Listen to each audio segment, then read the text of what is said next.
So today's guest, Chase Darnell. Thanks for joining me, man. Oh, happy to be here. Appreciate it. Happy to be here. Awesome, Talking man. So you got a baseball. game today with the Sacramento River Cats. Uh-huh. How's that going up there? It's going well. It's going well. The weather is really nice. I'm close to home. I'm a Long Beach boy, so I'm not too far from where you're calling from right now. Nice. And my dad just came to visit me. It's a quick trip. Awesome. Usually, I've been on the East Coast in my career, so it's a nice change. Yeah, for sure. I grew up in San Diego, so I know what you mean, man. Mm. Love the West Coast here. So is this your sixth major league team that you've been with? Yeah, Yeah. it So has. Pirates, Phillies, Braves, Red Sox, Padres, and Padres. now you're with the Giants. Yeah, sixth organization. Awesome, man. Awesome. So you've been playing a bunch of different positions. I've seen you most at shortstop. I'm a huge Padre fan, so we got a chance to see you last year. I've seen you make some plays in left field. Talk about what position you're playing up there with the River Cats right now. I'm playing primarily shortstop, but I played one game at second base, a couple games at third base, and a couple games at first base. Uh, and I haven't played in the outfield yet, but my manager David Brundage tells me, he's like, make sure you're still taking some fly balls in the outfield during batting practice. You really just never know. Once you have that label as a super utility player, that you have that ability to do it. When you're in the National League, teams want you to hold on to that. You don't want to let that slip because that versatility helps out a lot. It's lengthened my career. Definitely, yeah. You can see that's why you're so valuable. You've had 500 at bats in the major leagues, man. I mean, it's pretty incredible watching you play defense. And talk to us about your time with the Padres a little bit. Obviously, we have a lot of Padre fans listening. Who was your favorite teammate? My favorite teammate with the Padres. Yeah. Let's see.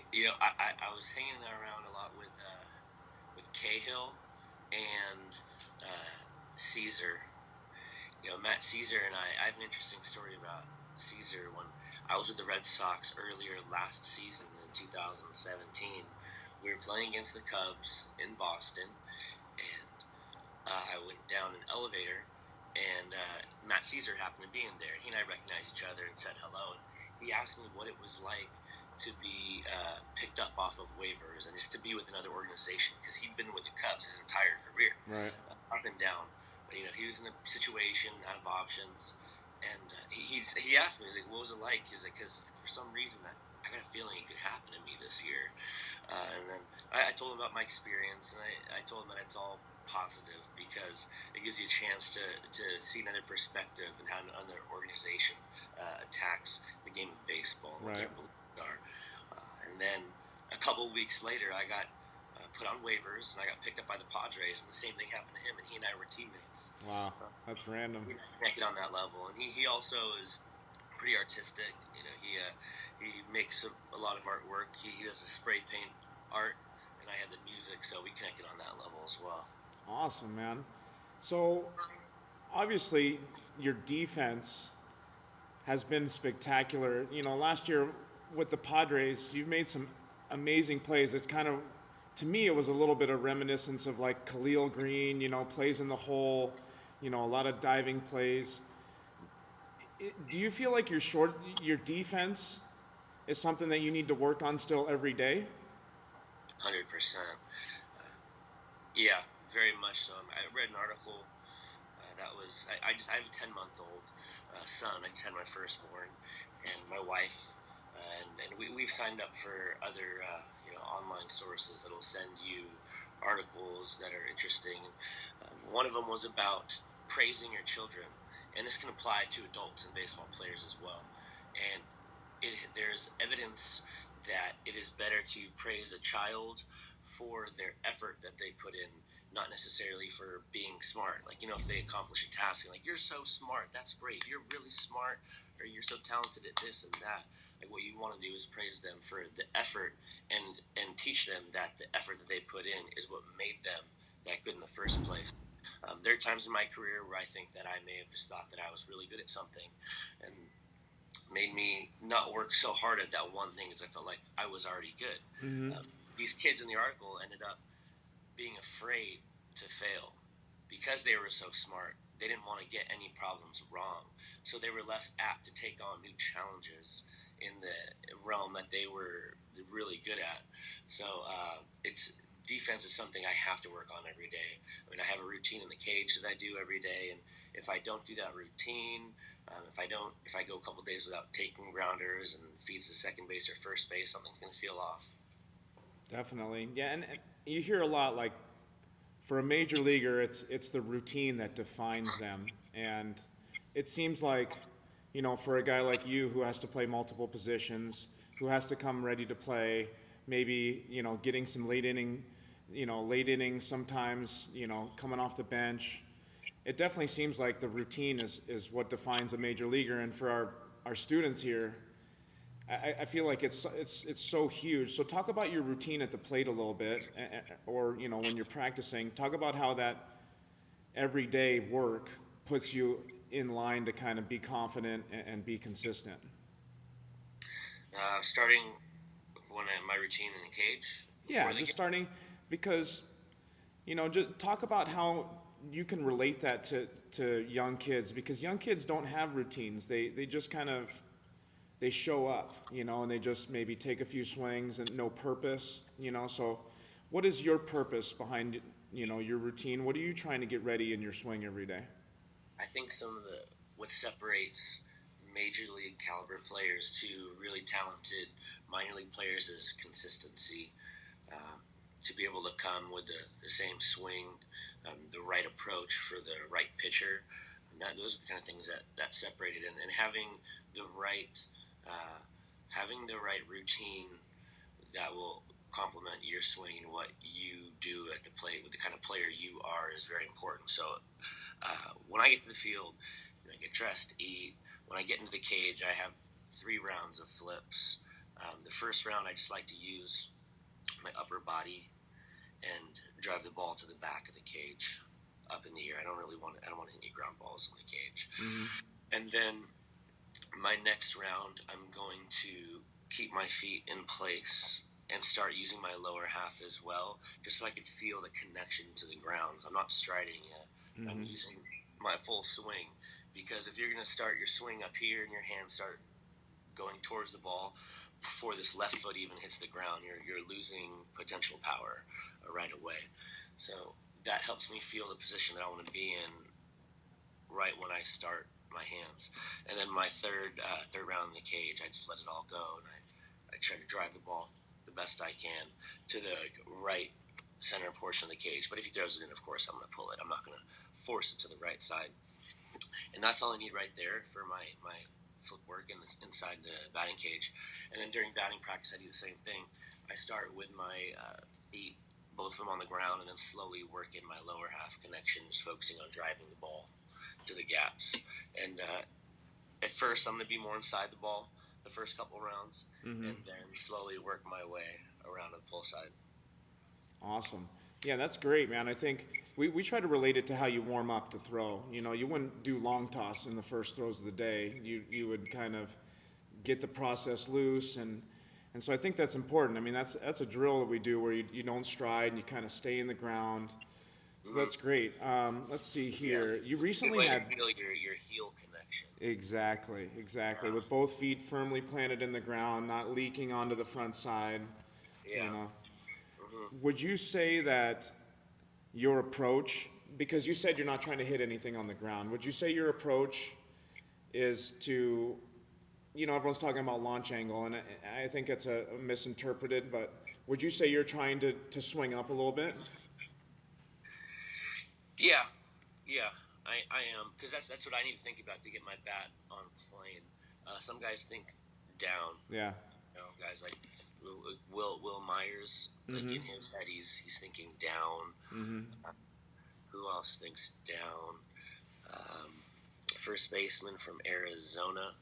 Uh, Goldschmidt. I'm blanking on it. Yeah, Goldschmidt. I mean, he thinks down, but and this is what I've heard. I haven't talked to him personally, but I've talked to people that he's worked with before in the past, and he's back here, and he thinks down from right here, which is going to get you on plane back here earlier. Mm-hmm. But see, when I think up and getting my bat through the zone, I do that. So Yeah, it makes me do so whatever you need to think about to get that motion here, so your back can get into the zone deeper, so you can let totally. the ball get deeper and see it travel more before you hit it.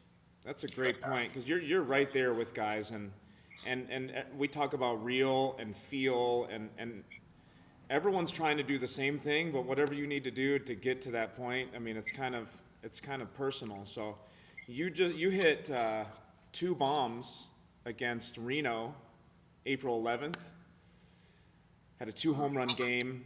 Talk to us about what you saw that day and what matched up. Was it you getting your right pitch? Was it you getting, you know, you having an idea what the pitcher was going to throw to you before those two bombs? Tell us a little bit about what happened that day.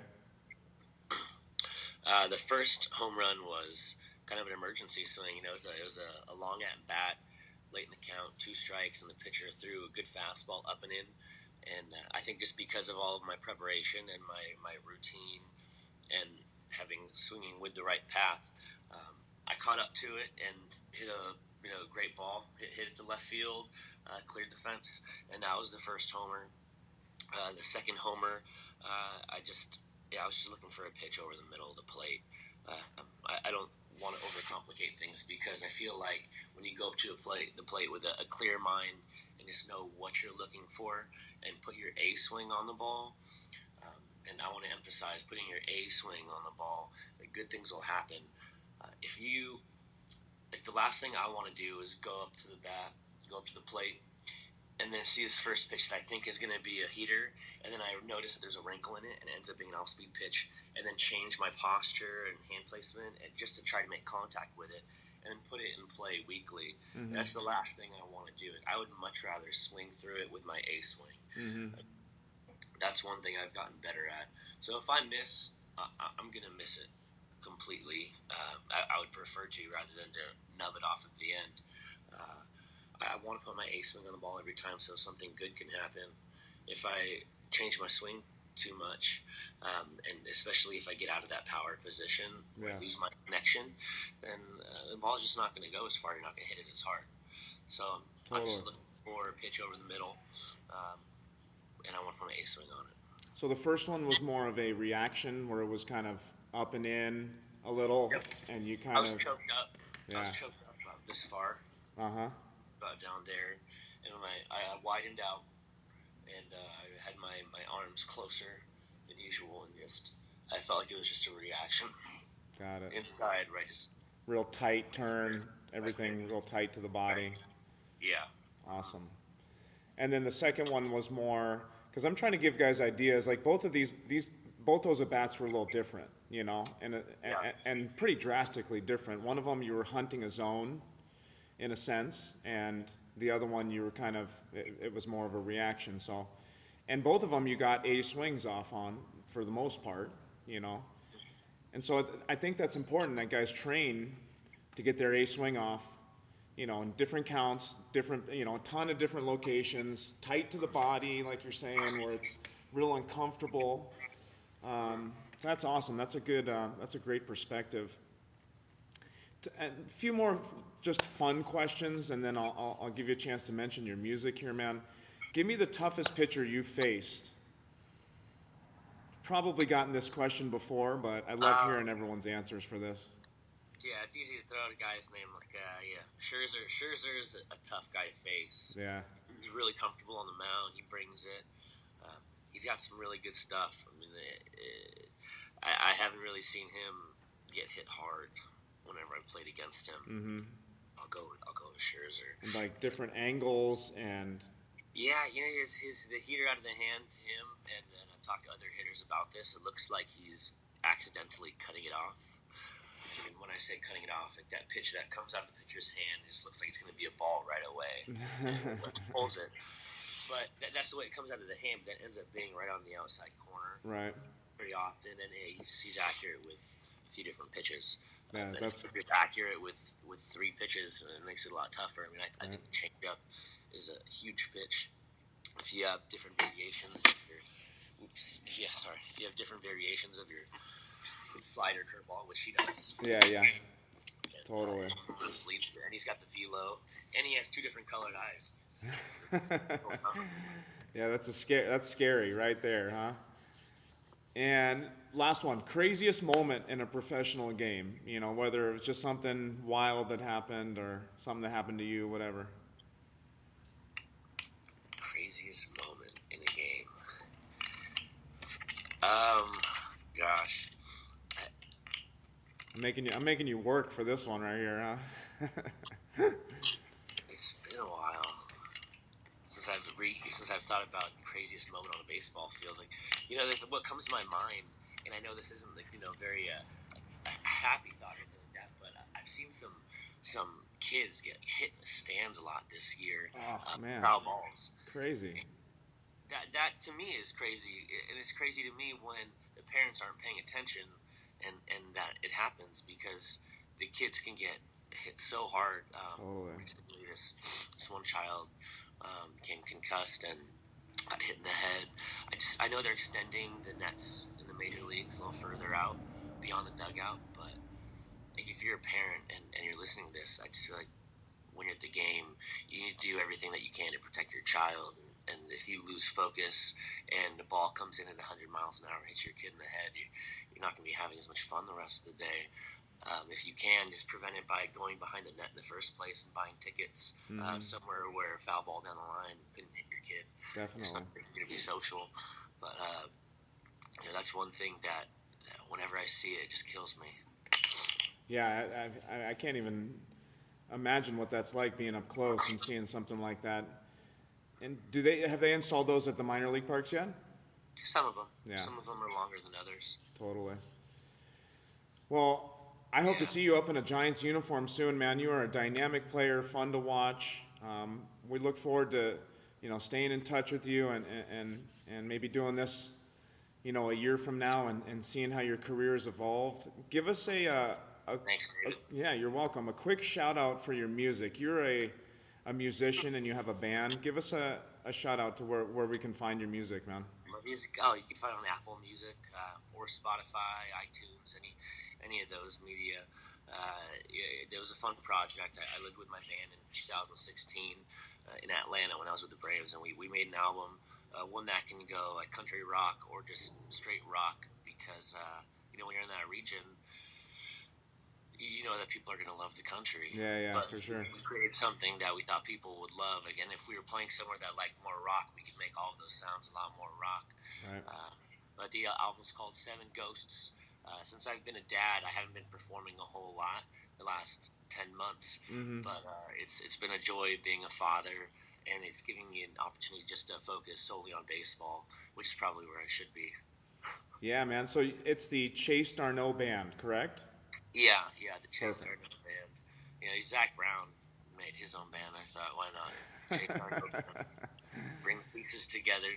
Right. Yeah, it was a blast, though. Man, it's wild. Yeah, that's pretty cool, man. You don't. Living with a band and performing. I mean, we played for Lady Antebellum. We opened up for Lady Antebellum. Oh, wow. We played at Turner Field Stadium after a game. We played at the Bonnaroo Music Festival outside cool, of man. Nashville. That's awesome. Headlined a few shows. It was a blast. It was a lot of fun, and it's something that I plan on getting back into. Killer, man. Well, Yeah. I hope you guys check it out, man, and follow this guy. He's on the Giants. It's Sacramento River Cats. We'll probably see him in a big league uniform this year. And best of luck with the almost 1-year-old. I know what that's like. It's a crazy time. I've got a 1-year-old myself, and enjoy it. And it's a fun time, man. So hey, let's stay in touch, Chase, and Sounds good. have a good rest of the season, brother.